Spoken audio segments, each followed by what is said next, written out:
ಎಲ್ರಿಗೂ ನಮಸ್ಕಾರ. Welcome back to my YouTube channel. ಯಾರೆಲ್ಲ ವೆಯ್ಟ್ ಲಾಸ್ ಮಾಡಬೇಕಂತಿದ್ದೀರಾ ಅವರಿಗೆ ಈ ರೆಸಿಪಿ ತುಂಬ ಹೆಲ್ಪ್ ಆಗುತ್ತೆ. ಇದು ಚಟ್ನಿ ಪೌಡರ್ ಅಂದರೆ ಮೊರಿಂಗಾ ಚಟ್ನಿ ಪೌಡರ್ ಅಥವಾ ವೆಯ್ಟ್ ಲಾಸ್ ಪೌಡರ್ ಅಂತ ಏನು ವೈರಲ್ ಆಗಿದೆ, ಅದನ್ನು ಹೇಗೆ ಮಾಡ್ಕೊಳ್ಳೋದು ಅಂತೇಳಿ ಇವತ್ತಿನ ವಿಡಿಯೋದಲ್ಲಿ ತಿಳಿಸ್ಕೊಡ್ತಾ ಇದ್ದೀನಿ. ಇಲ್ಲಿ ನಾನು ನುಗ್ಗೆ ಸೊಪ್ಪು ಮತ್ತು ಹಾಗೆ ಕರಿಬೇವಿನ ಸೊಪ್ಪನ್ನು ಯೂಸ್ ಮಾಡಿಕೊಂಡು ಹೇಗೆ ನೀವು ಈ ಪುಡಿನ ಮಾಡಿಟ್ಕೊಂಡು ನಿಮ್ಮ ಡೈಲಿ ಫುಡ್ಡಲ್ಲಿ ನೀವು ಇದನ್ನು ಆ್ಯಡ್ ಮಾಡ್ಕೊಳ್ತಾ ಬಂದರೆ ಹೇಗೆ ವೆಯ್ಟ್ ಲಾಸ್ ಮಾಡ್ಕೊಳ್ಬೋದು ಅಂತೇಳಿ ನಾನು ನಿಮಗೆ ತಿಳಿಸ್ಕೊಡ್ತೀನಿ.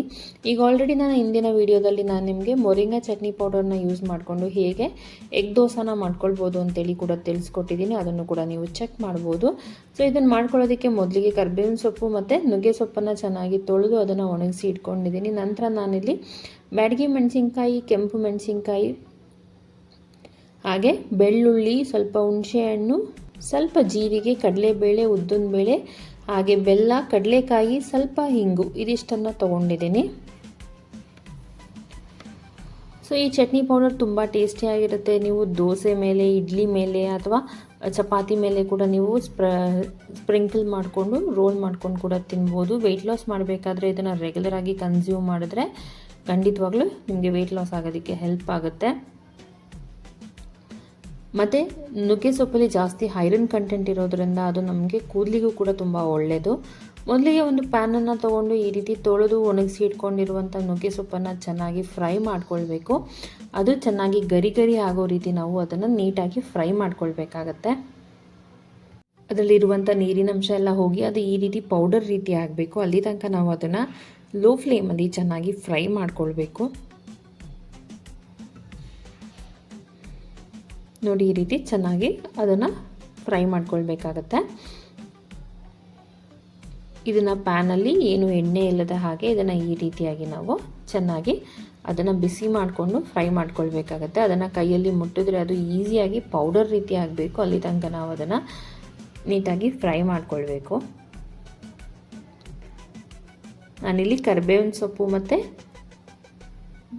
ನುಗ್ಗೆ ಸೊಪ್ಪು ಎರಡನ್ನೂ ಒಟ್ಟಿಗೆ ಹಾಕಿ ಫ್ರೈ ಮಾಡ್ಕೊಂಡಿದ್ದೀನಿ. ನೀವು ಬೇಕಿದ್ರೆ ಸಪ್ರೇಟಾಗಿ ಕೂಡ ಮಾಡ್ಕೊಳ್ಬೋದು.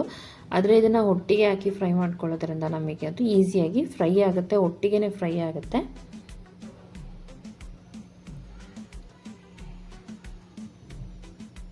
ಇವಾಗ ನಾನು ಮತ್ತೆ ಅದೇ ಬಾಣಲಿನಲ್ಲಿ ನಾವೀಗೇನೇ ಬೇರೆ ಮಸಾಲೆಗಳನ್ನು ಹುರ್ಕೊಳ್ಬೇಕಾಗುತ್ತೆ. ಅದಕ್ಕೆ ನಾನಿಲ್ಲಿ ಸ್ವಲ್ಪ ಎಣ್ಣೆನ ಹಾಕ್ಕೊಳ್ತಾ ಇದ್ದೀನಿ. ನಾನಿಲ್ಲಿ 1.5 ಚಮಚದಷ್ಟು ಎಣ್ಣೆನ ಹಾಕ್ಕೊಂಡು ಎಣ್ಣೆ ಕೂಡ ಚೆನ್ನಾಗಿ ಬಿಸಿ ಆಗಬೇಕು. ನಂತರ ನಾವೇನಿಲ್ಲಿ ಕಡಲೆಬೇಳೆ, ಉದ್ದಿನಬೇಳೆ, ಬ್ಯಾಡಗಿ ಮೆಣಸಿನ್ಕಾಯಿ, ಕೆಂಪು ಮೆಣಸಿನ್ಕಾಯಿ, ಕಡಲೆಕಾಯಿ ಆಗಿರ್ಬೋದು, ಉದ್ದಿನಬೇಳೆ ಆಗಿರ್ಬೋದು, ಇದನ್ನೆಲ್ಲ ನಾವು ಇದನ್ನು ಈ ರೀತಿ ಎಣ್ಣೆಯಲ್ಲಿ ಅದು ಕೂಡ ಚೆನ್ನಾಗಿ ಡ್ರೈ ಆಗೋವರೆಗೂ, ಅದರದ್ದು ಕಲರ್ ಚೇಂಜ್ ಆಗೋವರೆಗೂ ನಾವು ಅದನ್ನು ಹುರ್ಕೊಳ್ಬೇಕಾಗತ್ತೆ. ಅದರಿಂದ ಅದರದ್ದು ಹಸಿ ವಾಸನೆ ಎಲ್ಲ ಹೋಗುತ್ತೆ, ಬೆಳ್ಳುಳ್ಳಿದಾಗಿರ್ಬೋದು. ಸೊ ಇದರದ್ದೆಲ್ಲ ಹಸಿ ವಾಸನೆ ಹೋಗೋ ತನಕ ನಾವು ಈ ರೀತಿ ಎಣ್ಣೆಯಲ್ಲಿ ಒಂದೊಂದಾಗಿ ಹಾಕ್ಕೊಂಡು ಎಲ್ಲದನ್ನು ನೀಟಾಗಿ ಹುರ್ಕೊಳ್ಬೇಕಾಗತ್ತೆ. ಸೊ ಈ ರೀತಿ ಹುರಿಯೋದಕ್ಕೆ ಶುರುವಾದಾಗ ನಾನು ಕಡಲೆ ಬೀಜ ಆಗಿರ್ಬೋದು ಇದನ್ನೆಲ್ಲ ಒಟ್ಟಿಗೆ ಹಾಕ್ಕೊಳ್ತಾ ಇದ್ದೀನಿ. ಸೊ ಎಲ್ಲ ಚೆನ್ನಾಗಿ ಫ್ರೈ ಆಗಬೇಕು. ಅಲ್ಲಿ ತನಕ ನಾವು ನೀಟಾಗಿ ಫ್ರೈ ಮಾಡ್ಕೊಳ್ಬೇಕು.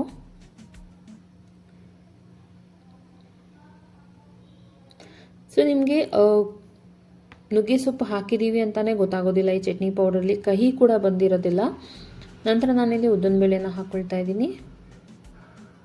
ತುಂಬ ಟೇಸ್ಟಿಯಾಗಿರುತ್ತೆ, ಒಂದ್ಸಲ ಟ್ರೈ ಮಾಡಿ. ಹಾಗೆ ನಾನಿಲ್ಲಿ ಮಿಕ್ಕಿರುವಂಥ ಸಾಮಾನುಗಳನ್ನು ಹಾಕ್ಕೊಳ್ತಾ ಇದ್ದೀನಿ. ಅಂದರೆ ಜೀರಿಗೆ ಆಗಿರ್ಬೋದು, ಕಡಲೆಬೇಳೆ ಆಗಿರ್ಬೋದು, ಹಾಗೆ ಬೆಳ್ಳುಳ್ಳಿ, ಇದನ್ನೆಲ್ಲ ಹಾಕ್ಕೊಂಡು ಇವಾಗ ಎಲ್ಲದನ್ನು ನಾವು ಚೆನ್ನಾಗಿ ಗೋಲ್ಡನ್ ಬ್ರೌನ್ ಆಗೋ ತನಕ ನೀಟಾಗಿ ಫ್ರೈ ಮಾಡ್ಕೊಳ್ಬೇಕು. ಇದರದ್ದು ಎಲ್ಲ ಕಲರ್ ಚೇಂಜ್ ಆಗಬೇಕು. ಅಲ್ಲಿ ತನಕ ನಾವು ಇದನ್ನು ಈ ರೀತಿ ಫ್ರೈ ಮಾಡ್ಕೊಳ್ಬೇಕು.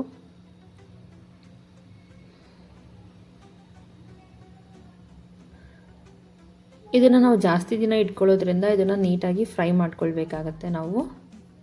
ಇವಾಗ ನಾನಿಲ್ಲಿ ಸ್ವಲ್ಪ ಹುಣಸೆ ಹಣ್ಣನ್ನು ಹಾಕ್ಕೊಳ್ತಾ ಇದ್ದೀನಿ, ಹಾಗೆ ಸ್ವಲ್ಪ ಬೆಲ್ಲ. ಸೊ ಸ್ವಲ್ಪ ಬೆಲ್ಲನ ಕ್ರಷ್ ಮಾಡಿ ಹಾಕ್ಕೊಳ್ಳಿ. ಸೊ ಇವಾಗ ಇದನ್ನೆಲ್ಲ ಒಂದ್ಸಲ ಮತ್ತೆ ಬಿಸಿ ಮಾಡ್ಕೊಳ್ಬೇಕಾಗತ್ತೆ, ಚೆನ್ನಾಗಿ ಫ್ರೈ ಮಾಡ್ಕೊಳ್ಬೇಕು ಎಲ್ಲ ಕಲರ್ ಚೇಂಜ್ ಆಗೋ ತನಕ.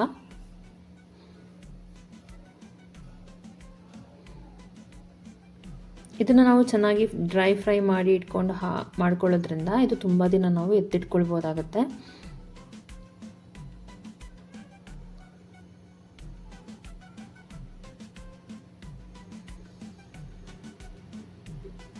ನೋಡಿ ಇವಾಗ ಎಲ್ಲ ಇದು ಚೆನ್ನಾಗಿ ಫ್ರೈ ಆಗಿದೆ, ಎಲ್ಲ ಕೂಡ ಕ್ರಿಸ್ಪಿಯಾಗಿ ಫ್ರೈ ಆಗಿದೆ.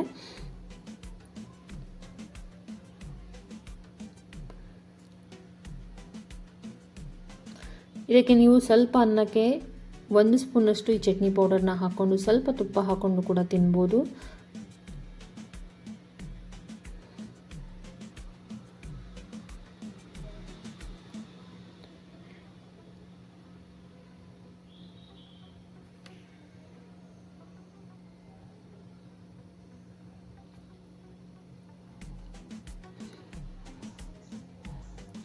ಸೊ ಸ್ಟವನ್ನು ಆಫ್ ಮಾಡಿ ಇದನ್ನು ತಣ್ಣಗಾಗೋದಕ್ಕೆ ಬಿಡಬೇಕು. ನಂತರ ನಾನಿಲ್ಲಿ ಏನು ಕರಿಬೇವಿನ ಸೊಪ್ಪು ಮತ್ತು ಸೊಪ್ಪನ್ನು ಫ್ರೈ ಮಾಡಿ ಇಟ್ಕೊಂಡಿದ್ದೆ, ಅದನ್ನು ಕೂಡ ಇದಕ್ಕೆ ಹಾಕ್ಕೊಂಡು ನಾನು ಎಲ್ಲದನ್ನು ತಣ್ಣಗಾಗೋದಕ್ಕೆ ಬಿಡ್ತಾ ಇದ್ದೀನಿ. ಅಂದರೆ ಎಲ್ಲ ಒಂದ್ಸಲ ಮಿಕ್ಸ್ ಮಾಡಿಕೊಂಡು ಅದೆಲ್ಲ ನೀಟಾಗಿ ತಣ್ಣಗಾಗಬೇಕು. ಅಲ್ಲಿ ತನಕ ನಾವು ಅದನ್ನು ಹಾಗೆ ಸಪ್ರೇಟಾಗಿ ಎತ್ತಿಡಬೇಕಾಗುತ್ತೆ. ಆಲ್ಮೋಸ್ಟ್ ಇದು ನಿಮಗೆ 1 ಅವರ್ ಬೇಕಾಗುತ್ತೆ ನೀಟಾಗಿ ತಣ್ಣಗಾಗೋದಕ್ಕೆ. ಸೊ ಅದನ್ನು ನೀಟಾಗಿ ನಾವು ತಣ್ಣಗಾಗೋದಕ್ಕೆ ಬಿಡಬೇಕಾಗತ್ತೆ.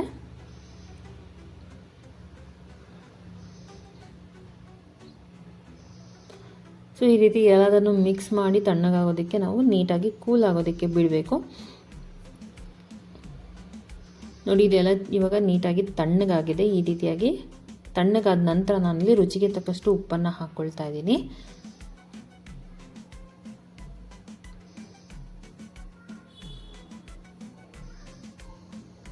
ಹಾಗೆ ನಾನಿಲ್ಲಿ ಹಿಂಗನ್ನು ಹಾಕ್ಕೊಳ್ತಾ ಇದ್ದೀನಿ.